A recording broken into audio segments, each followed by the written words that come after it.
Why your enforcement history is now part of every major vendor review. A few years ago, a notice of violation or a consent order was primarily a regulatory problem.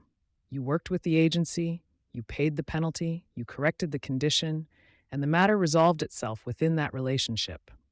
Your customers mostly did not know about it.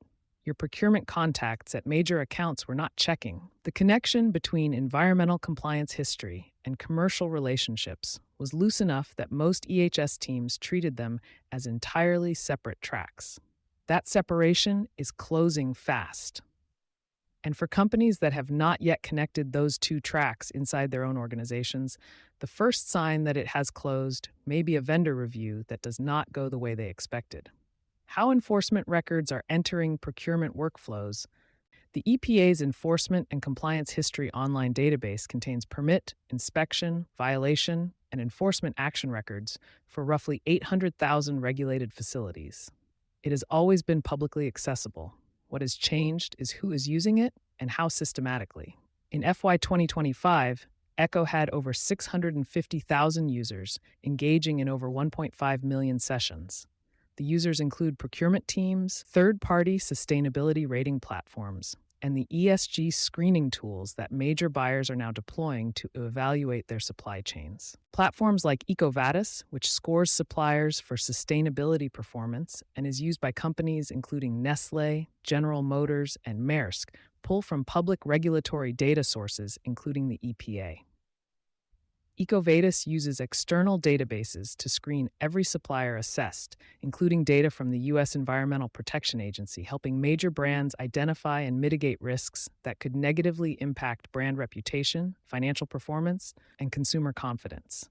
That means a violation that appeared in ECHO in 2022 is potentially visible in a supplier sustainability score in 2026. The EHS team resolved the underlying condition, the penalty was paid, the agency closed the matter. But the record in the public database, and by extension the third-party scoring platform, reflects that the violation occurred. The score carries it forward. For some major buyers, EcoVadis ratings represent 30% of their overall vendor rating. Companies report winning business because of their sustainability performance and losing leverage in renewals when scores fall below thresholds their customers have established. General Motors has required Tier 1 suppliers to reach minimum EcoVadis scores in environmental and governance categories. A score pulled down by enforcement history is not a hypothetical commercial risk. It is a procurement score that influences contract decisions. Scope 3 obligations are raising the stakes. The enforcement history question is not limited to sustainability rating platforms. It is also showing up in the Scope 3 reporting obligations that large buyers now face. California's SB 253 requires companies with more than $1 billion in annual revenue doing business in the state to begin reporting Scope 3 emissions in 2026, with assurance requirements escalating through 2030. The EU's Corporate Sustainability Reporting Directive, CSRD, and Corporate Sustainability Due Diligence Directive create similar obligations for large European companies and their supply chains. Major buyers are moving toward mandatory supplier carbon disclosure, with Tier 1 suppliers across 70 to 80% of spend expected to disclose Scope 1 and Scope 2 emissions in 2025. With product-level carbon footprint data expected by 2026 to 2028. When a large buyer is required to disclose and assure its supply chain emissions, it needs confidence in the environmental performance of its suppliers. A supplier with an enforcement history that suggests unreliable environmental controls, inaccurate permit reporting, or repeated violations becomes a data quality risk for the buyer's own disclosure obligations. That risk is not purely reputational. It can affect the buyer's ability to certify the accuracy of its reported data. Suppliers that cannot provide reliable environmental data may become liabilities, potentially forcing companies to reconsider long-standing relationships. Enforcement history, particularly history that involves inaccurate reporting to regulators, is exactly the kind of signal that procurement teams evaluating supply chain data quality will weigh. The record does not update the way you think it does. One assumption that EHS teams sometimes make is that a resolved enforcement matter is effectively gone from the practical record once the penalty is paid and the consent agreement closed. Regulators do close the matter, but the data in ECHO does not disappear. It reflects what occurred. That asymmetry creates a specific problem.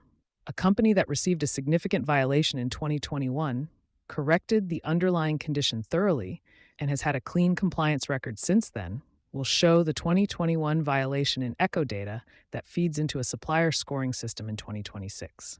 The correction is real. The improvement is real.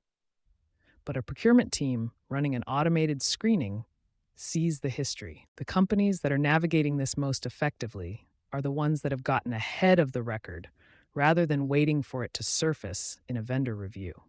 That means being able to explain the enforcement history proactively, documenting the corrective actions taken, and in some cases, providing a buyer's procurement team or a rating platform with context that the automated data alone does not include. Some platforms allow suppliers to submit additional documentation and responses to specific findings. Most suppliers do not use this capability. The companies that do are the ones that control the narrative around their compliance record rather than letting the raw violation data speak for itself in a scoring algorithm. The compliance history question is now a sales question. What has changed in the last 2 years is not the existence of public enforcement records. ECHO has been searchable for decades. What has changed is the infrastructure that sits on top of it. When a single ESG scoring platform is used by hundreds of major buying organizations to evaluate tens of thousands of suppliers, and when that platform pulls from public regulatory databases and weights the findings in an overall vendor score, a compliance event from several years ago has commercial consequences in real time. Procurement teams are increasingly expected to demonstrate how their supplier choices contribute to a company's ESG performance. Organizations that overlook ESG in procurement face reputational damage, regulatory penalties, and operational disruptions from environmental non-compliance within their supply base. From the buyer side, that pressure is driving the systematic review that suppliers are now experiencing. For EHS and compliance professionals, the practical implication is that the work of managing environmental compliance history has extended past the regulatory relationship and into the commercial one. The question that used to belong exclusively to the agency relationship now also belongs to the sales conversation. What does our enforcement record look like to a procurement team that has never spoken with our EHS department, is running a scoring platform on our facility, and is making a vendor qualification decision based on what they see? You've been listening to Sustainability Soundbites by Environment and Energy Leader. For partnership opportunities, please reach out to our team.